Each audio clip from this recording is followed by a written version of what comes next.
In this video, we're going to do a thorough road test, typical Hubnut style, on the Fiat 500e. This car is provided to us by Onto, so go and check out my previous video. I'll put a link around here somewhere. Oh, you're watching on a telly? Oh, that doesn't work. You'll have to look to the description. But yeah, basically it's a car you subscribe to, brand new electric car. The Fiat 500e looks like it's based on the same platform as the regular petrol Fiat 500, but it isn't. This is an all-new platform. This car is built in Turin and owes very little to the current petrol models, which I think they're slowly starting to phase out. Obviously the styling is still very Fiat 500. So you come around the back, you got the same sort of cramped little rear end, but some lovely little details kind of everywhere you look. Really nice. It's fairly evident where the charger flap is at the moment. We are charging this vehicle right now on a BP Charge Master, part of their Pulse network. We're just coming up to 80% charge after 37 minutes here, so that's all good. We've had rain which has prevented us from filming, but the car itself, I love the styling of it. I know not everyone's into these retro cars. Obviously it is nowhere near as tiny as the Fiat 500 Nuova, which it apes so successfully with its styling. But yeah, I really like it. Lovely details. These are daytime running lights here. We've got halogen headlamps, but on the higher spec models, this is an Icon. Apparently you can have LEDs, which seems a very sensible upgrade on an EV. And we've got big 500 here. They've just announced, while we've been testing this vehicle, they're doing an Abarth version, which has Abarth written across the front. That looks a little ungainly to me. We'll have a quick peek under the bonnet though, because there is actually stuff to see under there, if I can remember how to unlock the bonnet. Be on the passenger side, it's foreign. Oh, so it looks like we just upset the charging by opening this, perhaps because there's a lot of electricity flowing into here at the moment. So here is the little electric motor. I've forgotten the power output. I will apply that somewhere. Single speed gearbox driving the front wheels, but as you can see, you can actually see stuff. It's not all hidden under plastic. So there is a coolant system, just to keep, I think the battery can be cooled, and also for the motor itself.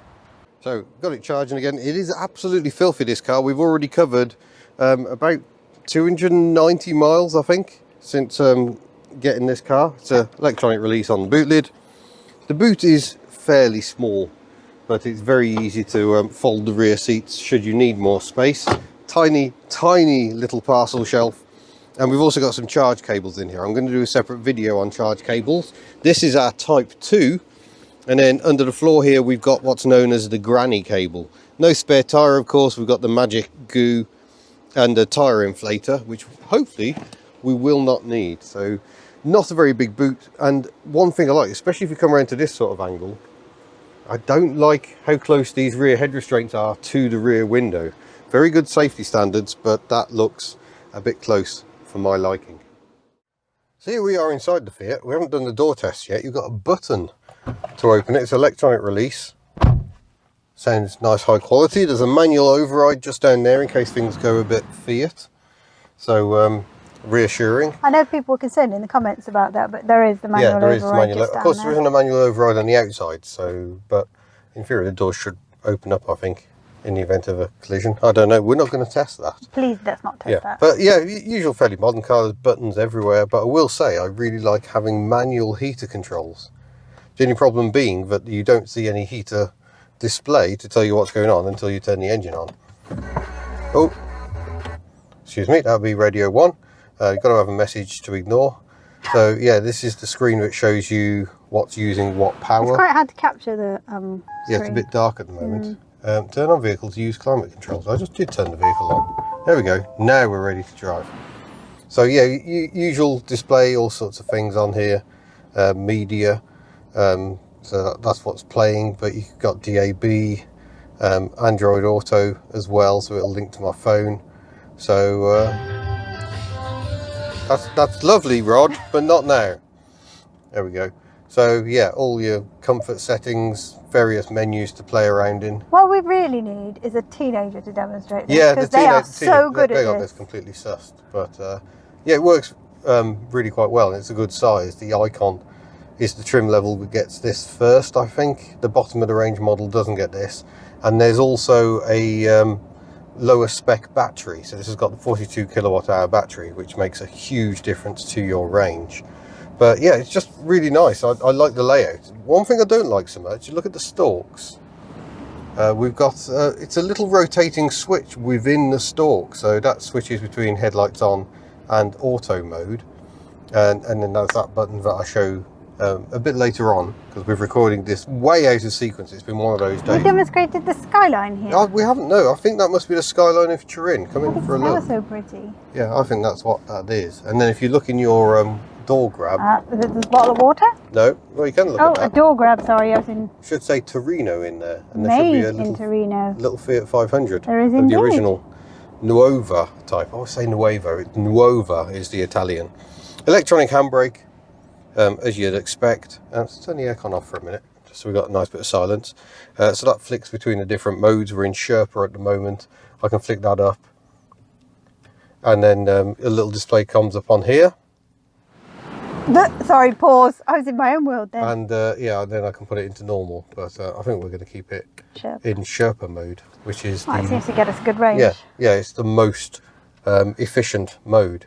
So yeah, there's menus, buttons. You could be here for a month, but you know, they've got a little volume control on the back of the steering wheel, so there are buttons on the back as well, and you can change the look of this display and things. So there's a lot you can do. I will just say though, returning to these fiddly little toggles on the wiper stalk, you've got the rear wiper one there. That is really fussy to use. It's a pushback for the rear wiper wash, but to operate the wiper settings, you have to twist this little thing, and that's surprisingly irritating. Auto wipers, absolutely terrible. Don't even bother with them. They're not great. I mean, there's water on the screen now. Is it trying to wipe? No. So yeah, not the best. But overall, I have to say I like the design in here with this little body colour panel. Quality, doesn't it? Yeah, it feels really nice, and everything I need to drive down the road seems to work really, really well. It even sort of reads out your text messages, so you can actually reply to your text messages by speaking. Don't think I've actually replied to one yet, but I have listened to a few. No, we have. Have we? Only basic, like, yep, no. Oh, yeah. Thank you. But yeah, the rear, I was going to test the rear seats, but in typical Hubnut fashion, things have got a bit out of hand, and we've ended up buying some furniture and quite a lot of Christmas shopping. Okay, so if you have seen, we have a ladder axe system at home. No, I did not buy it. I've had it for many, many years, and I was given it before they were trendy. Well, after they were trendy the first time and before they got trendy again. But we've just found this nest of tables, and I could wee. I'm so excited. It's not ladder axe or G-plan or anything like that, but holy Moses, it is gorgeous. I will have to show you properly on the old Twitter. But it seems to be doing quite well as a load lugger. It's not bad for what is a tiny little car. Obviously, the boot is very, very swiftly overwhelmed by coffee tables and multiple bags of shopping. But in terms of what we got down here, single cup holder here, but obviously you could store sort of bottles and stuff here. It's very spacious. I mean, you've got water bottles in the door as well. Coming back here again, we've got a 12 volt power outlet if you're a bit old school and want to use what was once a cigarette lighter in the olden days. Type C there, which I'm using to charge my phone, or straight USB, and there's another USB port here as well on the dashboard. So there's another one there, and you can have your phone. That's a nice space there. It's a nice little space. But yeah, indicators. It's a very interesting indicator noise. It's like almost a double click, very grandfather clock-esque. And I think for a modern car, that's not a bad sound at all. But yeah, really stylish in here. And we think theoretically that's supposed to, don't we? Yeah, we thought so. It doesn't seem to want to do that. It's got a key on it. That's got a key on it. I don't know what that means. So it doesn't work wirelessly, but I won't hold that against it. I wasn't expecting it. But yeah, I just like the driving position. There's a bit of intrusion from what I presume is the heater control or heater unit here, but there is somewhere to rest my clutch foot. And yeah, I've done quite a lot of miles in this car, and it's nice and comfortable. I believe the seat upholstery may be made from recycled bottles. You did mention that. Which is nice. But yeah, very nice. Let's see what it's like on the road before we filled it with stuff. In terms of driving experience, yeah, it's kind of mostly good. It's a lovely car to drive because, of course, it's so smooth and quiet, which is not something you generally associate with small cars. We've actually got sunshine today, which is most unheard of, but we have been driving this car in the cold and in the rain. and obviously that does affect your economy. But if we take a quick look at the dashboard, we've got the power mode display. So at the moment we're using 13 kilowatts to climb this hill. We've not got the climate control on at all at the moment. Not sure we need it ever so much today. It's okay today. Yeah, but when it's cold, that's sapping 2 kilowatts. So if you've got that on for 2 hours, that's 2 kilowatts. We're doing about 3.8 miles per kilowatt hour, so you're kind of losing 8 miles for every hour you have the heater on. So it is a hard time of year. Temperature also affects the battery chemistry, so the car will be using some of its energy to recharge, also not recharge, to warm the battery to keep it at a prime temperature. I know going camping with my phone recently, it really got upset, and 67% battery just disappeared to nothing in no time at all with the overnight temperatures. So that affects these cars as well. But yeah, the overall driving impressions is just lovely, and I get horribly addicted to the regen braking. Currently driving in Sherpa mode. There are 3 driving modes in the electric Fiat 500. There's just drive, which drives very much like a normal automatic. So you lift your foot off and it kind of freewheels very easily. Then there's range, which brings in the 1 pedal driving. And what that means is the throttle pedal, you use it not just to control the accelerator, but also to control the regen braking. So the last bit of travel on the pedal starts acting more like a brake pedal. So the more you lift off, the harder the car will slow down, and you sort of ease off not so much to try and smooth out that slowing down. And I really like that. I get so used to it. This car will come to a complete stop with the 1 pedal driving. So once it detects that the regen isn't strong enough, it will actually apply the brakes itself, which to people who follow my channel is probably absolutely terrifying, but it works quite well. So we're currently starting to put some juice back into the battery as we go downhill, and that is something I love. So we're not using the service brake, I'm just controlling that. My foot isn't completely off the pedal, so I'm controlling that so the regen doesn't slow us down from our 13 mile an hour speed at the moment.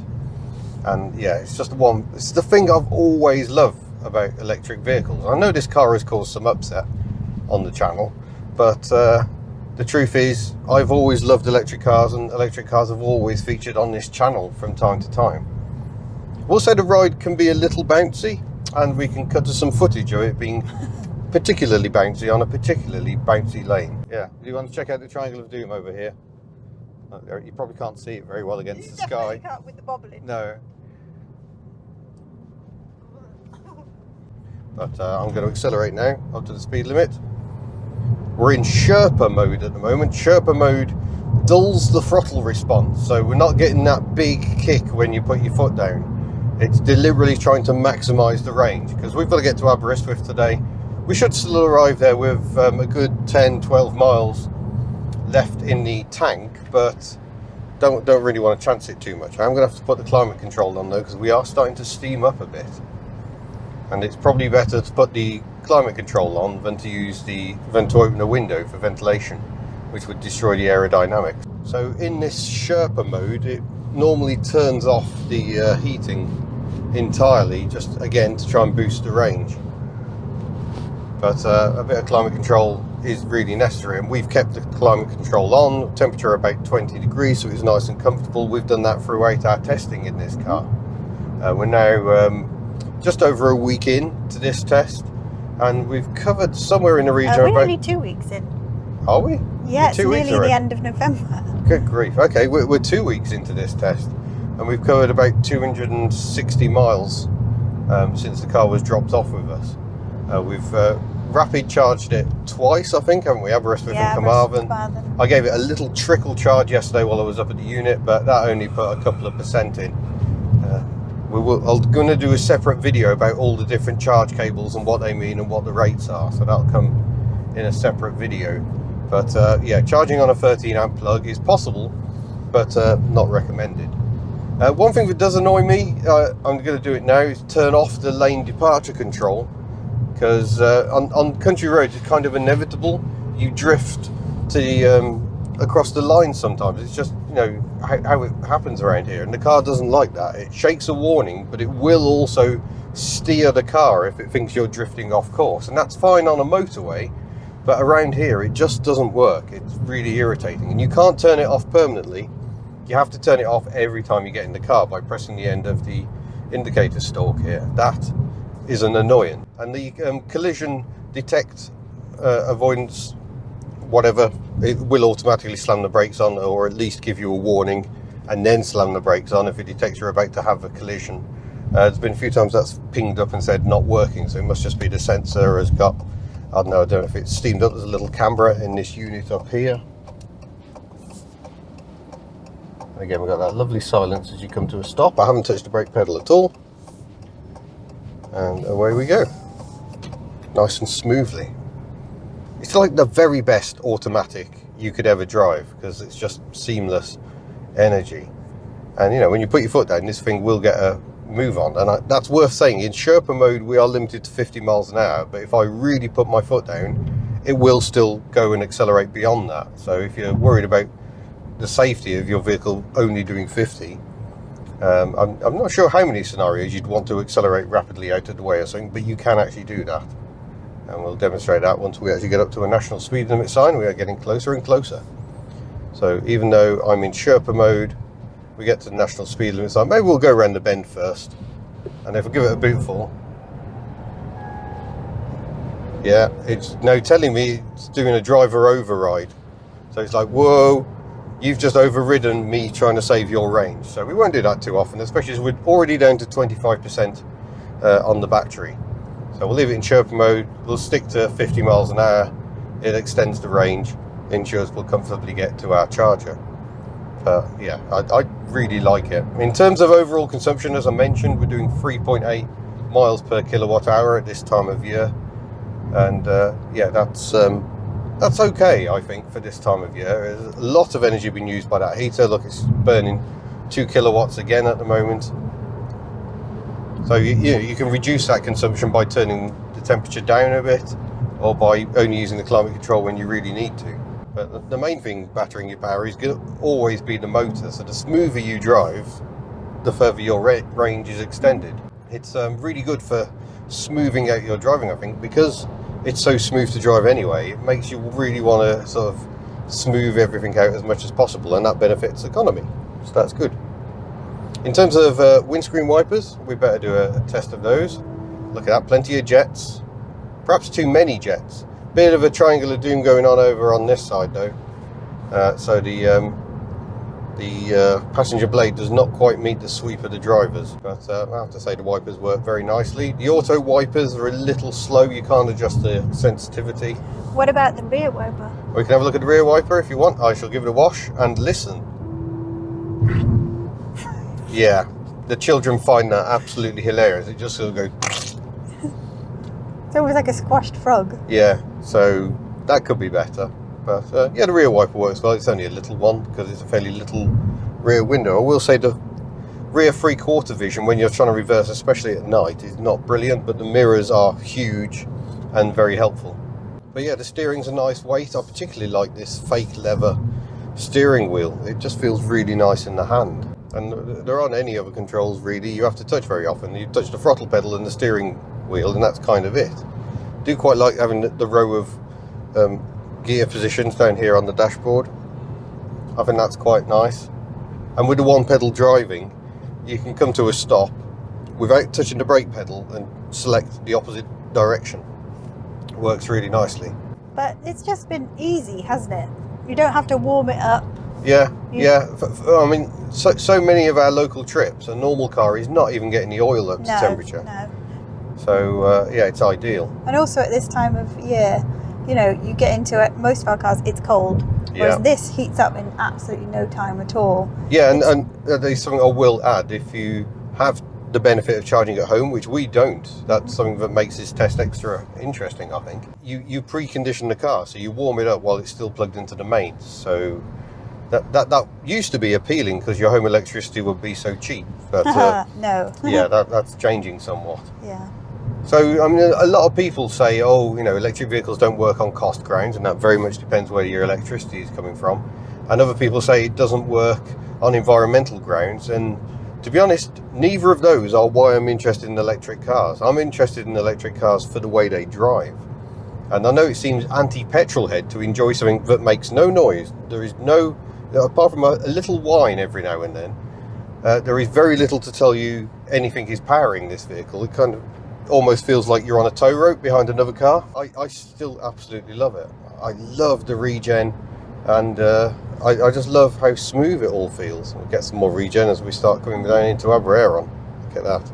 I mean, the difficulty for us with regards to, aside from money, is it's the network for us. Yeah. But if we were to get an electric car, we would plan our shopping, in a different way. Once a week, we go to a major town, which is where Major town, the charge points Cardigan. are. Or Aberystwyth, yeah. But yeah, we would change that. We'd go to Aberystwyth or we go to Carmarthen. Yeah. Because that's where the charge probably Aberystwyth is closer. Yeah, our scenario is not really typical for most EV owners, although there's quite a lot of EVs around this area, so people are making it work. But I think there's a lot of people with their own chargers. Yeah, undoubtedly. The lack of rapid chargers around here is still a bit of a bone of contention. And the problem with Onto is their charge partners. There's only one charger within 25 miles of our home, and we're heading to it now. We got blocked last time. There was someone already charging on it. We're hoping for better luck today, but there's no guarantee we're going to get better luck. But yeah, the screen works well. The stereo is decent. The kids seem to enjoy that. So I'm very happy connecting their gadgets to it and controlling what we listen to as we drive along. Absolutely. There is one slight downside though. You have to go for a higher spec if you want rear speakers. We only seem to have speakers in the front, and it's a good stereo and it sounds really nice. The sound fills the car, but yeah, you've got to go up the trim levels a bit if you want really good sound. And another thing is, in an electric car especially, just having heated seats and steering wheel would make a huge difference. I know there is a winter pack, I believe, for these cars. That would probably be worth investing in. Another thing I forgot to mention is the turning circle is really good. It actually starts struggling for grip, so tight is the turning circle when you really get on it. So yeah, it turns really very nicely indeed. Very impressive for front wheel drive. And it does make a sort of a humming noise as you're driving along at these slower speeds, so people can hear you coming. Once you're doing about 10 miles an hour, people can hear the tyre noise.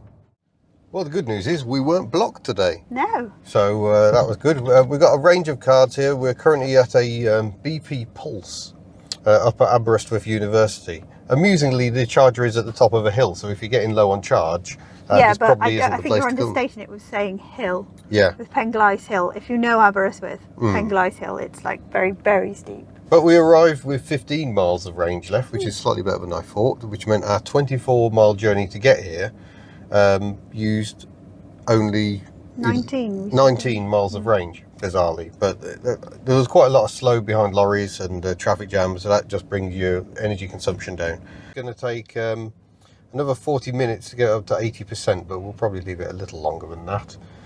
Technically, we could go and get a coffee. They've got a cafe just over there, I think. Okay.